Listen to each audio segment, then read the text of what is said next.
యుద్ధం మొదలు పెడితే ఎలా ఉంటుంది తెలిసిన కాలం మన గడియారు నీకు అంతుపట్టిన ఇంద్రజాలం. నువ్వు నన్ను తాకావా నీకు పట్టింది మరణం. ఎందుకు ఇలా మాట్లాడుతానంటే నా ఫ్రెండ్స్ వెంకటేష్ ప్రకాష్ వీళ్ళిద్దరూ నా కోసం దిగినంత కోసం దిగుతారు. కానీ వాళ్ళు ఎక్కడున్నారో ప్రస్తుతానికి తెలియదు. నేను దూరంగా ఉన్నాను, వాళ్ళు దూరంగా ఉన్నారు. వాళ్ళు ఖచ్చితంగా నా కోసం వస్తారు. ఒక్కడు వస్తాడా ఇద్దరు కలిపి వస్తారా అనేది గ్యారంటీగా తెలియదు.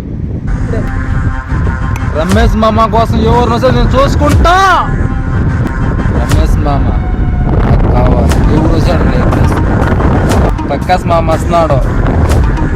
రమేష్ మామ కాడికి ఇది అమ్మ తగ్గేదేలే.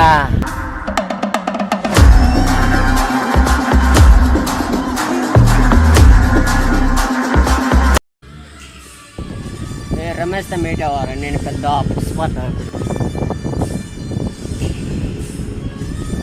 అచ్చా రమేష్ మన ఫ్రెండ్, వాడి గురించి మీట్ అవుతాను. నువ్వు వస్తారా? నాకు ఇష్టమే రమేష్ మామ, నాకు ఇష్టమే. మన ఫ్యాన్ మామ రమేష్ మామ అంటే. మన ఇద్దరు ఫ్రెండ్ని రమేష్ కాడికి పోవాలి. ఎందుకంటే మన ఫ్రెండ్లు కాబట్టి మన కాడికి పోయి కలిపేసి రమేష్ అంటే నాకు